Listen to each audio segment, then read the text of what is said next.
설거지 혹시로 많이? 춘신 남편이네.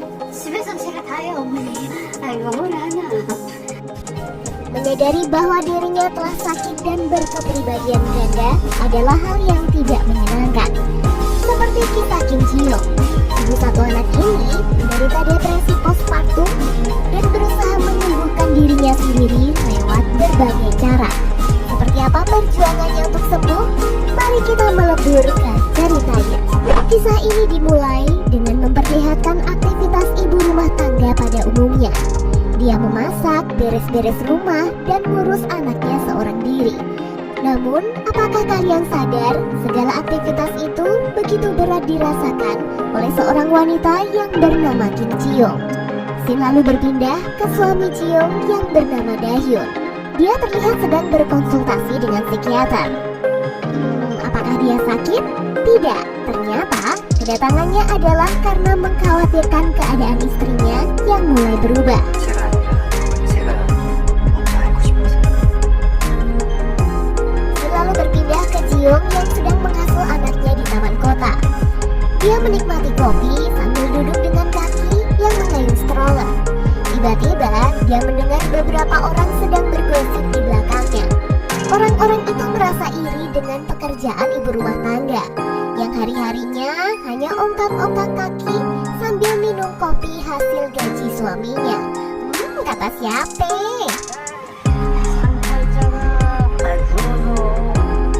Ji-young yang tak nyaman langsung pergi meninggalkan taman itu. Sesampainya di rumah, ternyata anaknya sakit. Dengan sigap, Ji-young menyiapkan obat untuk anaknya dan segera memandikan. Selang beberapa saat, Da-hyun suaminya pulang lebih awal dan langsung membantu memandikan anaknya. Sedangkan Ji-young bergegas menyiapkan makan malam mereka. Di makan malam itu, dengan wajah lesunya, Ji-young curhat jika hari-hari ini dia mudah jengkel pada beberapa hal. Da-hyun yang menangkap sinyal jika istrinya sepertinya depresi, berinisiatif mengajaknya liburan di tahun baru dan gak usah berkunjung ke rumah mertua. 명절에 우리 여행 갈래? 우리 집 대신 가지 말고. Namun Ji-young menolak. Dari tahun-tahun sebelumnya, Ji-young selalu merelakan masa liburan demi bisa pulang ke rumah mertua. Bahkan saat dia hamil besar pun, dia tetap rela melakukan perjalanan jauh. Kalau tahun ini sampai nggak pulang, pastinya Ji-young yang akan kena imbas dimarahin mertuanya. 그리고 안 가면 많은 물건은 다 내 탓이지. Hari tahun baru pun tiba.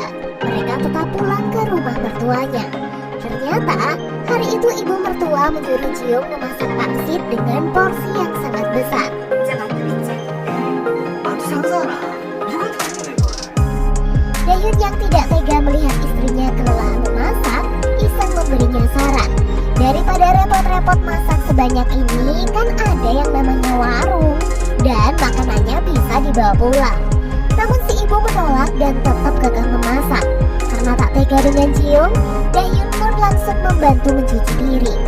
Lagi-lagi sang ibu malah melarangnya dan menganggap pekerjaan di dapur adalah urusan wanita. 남편이네. 집에선 제가 다 해요, 어머니. 아이고, 뭘 하나. Akhirnya Ji-young jadi merasa nggak enak dengan sang mertua. Hari pun berganti, seperti menantu pada umumnya, dia akan bangun lebih pagi dan ikut membantu pekerjaan di dapur. Tak lupa, mertua dengan senang hati memberikan bingkisan untuk Ji-young. Awalnya Ji-young sudah senang menerimanya, namun saat dibuka, isinya adalah celemek, yang artinya selama liburan ini dia diwajibkan full membantu pekerjaan di rumah mertuanya. 정말 감사합니다. Saat semua asik menonton TV, Ji-young masih saja sibuk di dapur dengan celemeknya. Da-hyun yang tahu jika istrinya lelah dan gak nyaman, segera mengepak barang-barang dan bergegas untuk pulang. Namun tiba-tiba, ternyata kakak perempuan Da-hyun datang dari rantauan.